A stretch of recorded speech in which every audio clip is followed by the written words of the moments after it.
Veja como os três fatores que eu falei, que explicam o medo da morte, eles são tirados do crente. Eu falei no apego ao mundo.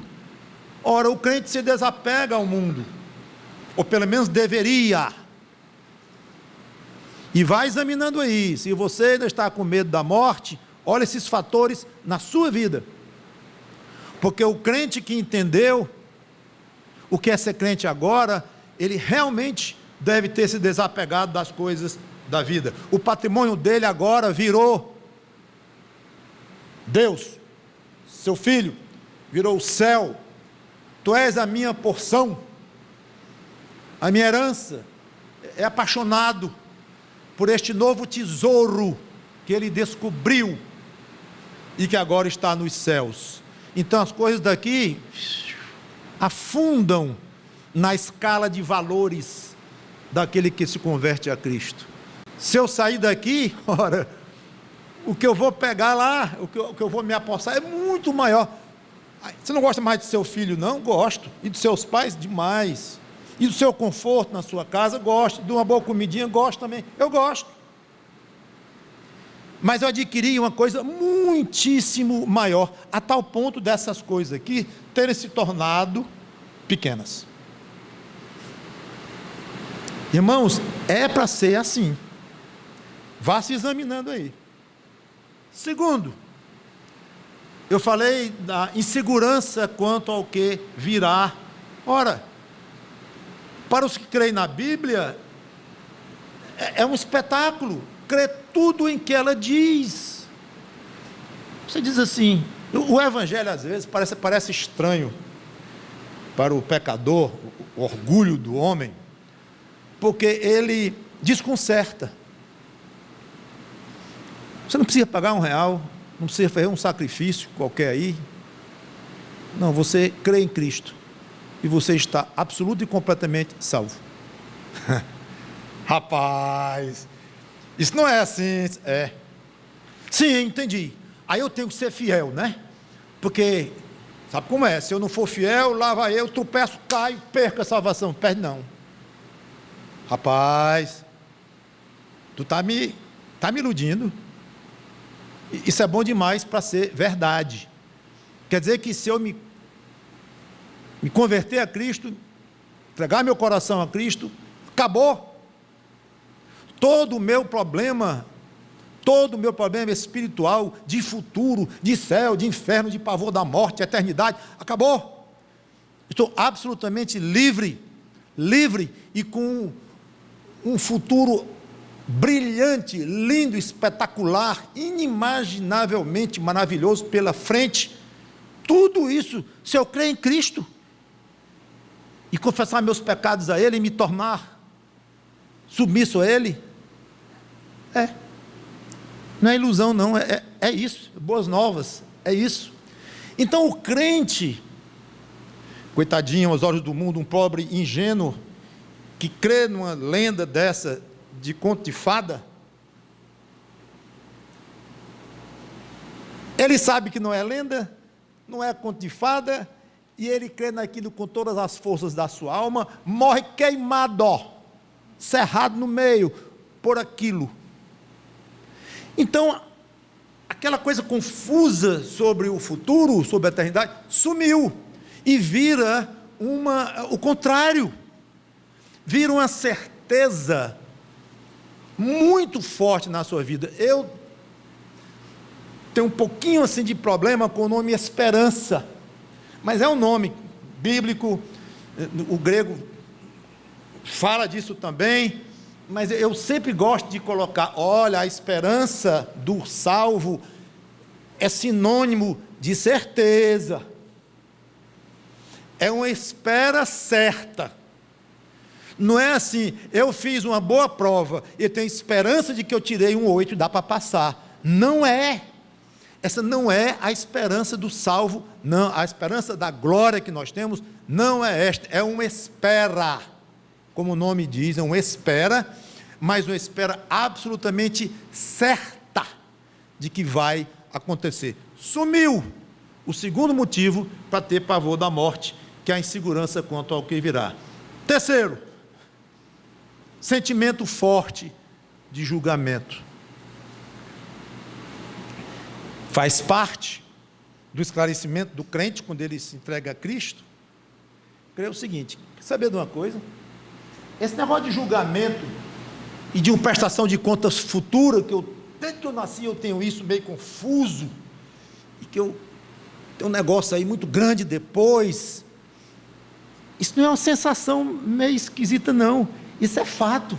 Vai ter julgamento, sim.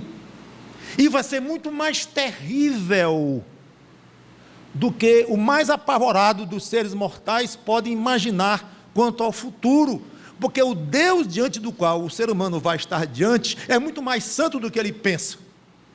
Muito mais exigente com a sua santidade do que o ser humano pensa. É muito mais poderoso do que o ser humano pensa. Exigente.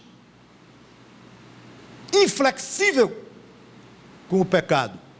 Então, se o homem tem a sensação de que vai ter uma prestação de contas e um julgamento depois, pois que tenha, porque vai ter e vai ser para valer, muito mais forte, rigoroso, minucioso e terrível no resultado, quanto qualquer ser humano pode pensar. Tão terrível que nós nem imaginamos o que é o padecimento no inferno de fogo, onde o verme nunca morre. Aí o crente vê isto, aí diz assim: você escapou. Você escapou. Você já foi julgado em Cristo e já está liberado. Acabou. É bom demais. Romanos 8:1, acho que foi comentado aí também, em alguma parte da letra de um hino aí. Nenhuma condenação há para os que estão em Cristo Jesus. Ora, condenação é resultado de julgamento. Então, isso confirma que vai ter julgamento, sim.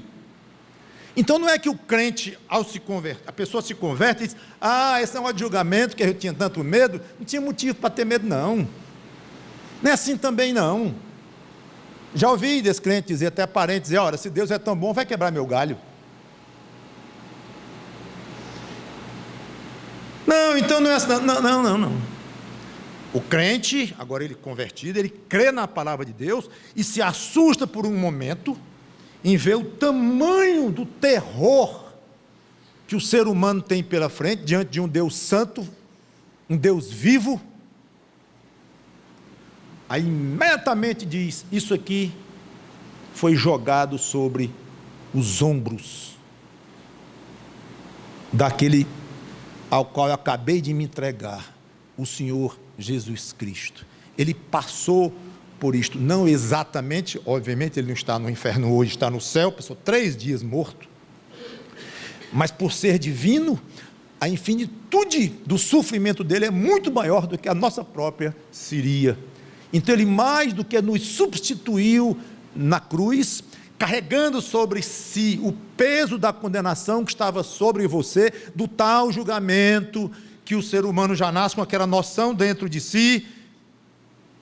Houve o julgamento sobre o Filho de Deus, e ele morreu sem merecer, no sentido, como já expliquei, que não tinha pecado. Então foi uma coisa espontânea, e ele pagou total, cabal e completamente a nossa pena.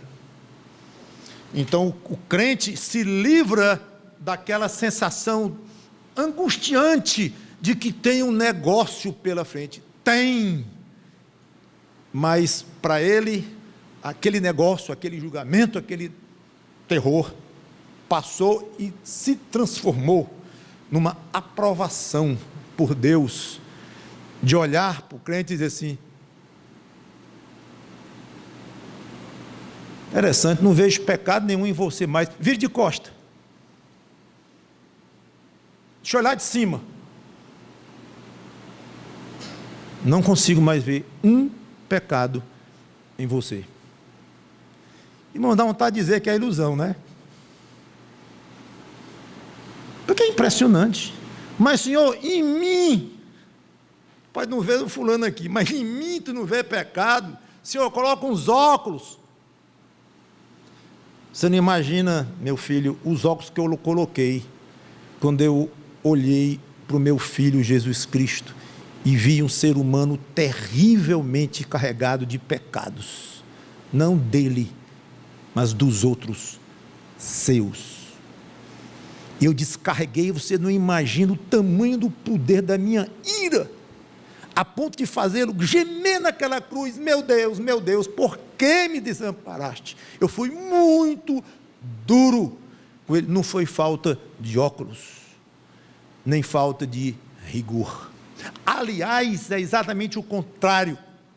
A minha ira sobre ele foi tão rigorosa, e o castigo a que eu o submeti, eu o moí de uma forma tal que não ficou uma migalha de pecado sobre nenhum ser humano que viria a crer nele. Então, o fato de eu não encontrar um pecado em você, de costa, de lado, de qualquer que seja, mostra o tamanho da eficácia do sangue do meu filho, que lhe limpou tão completamente, que eu, o juiz de toda a terra, extremamente exigente, declaro: você está justo, justificado, pois, mediante a fé, temos paz com Deus, mediante o Senhor Jesus Cristo. Não vejo mais pecado em você. Acabou-se.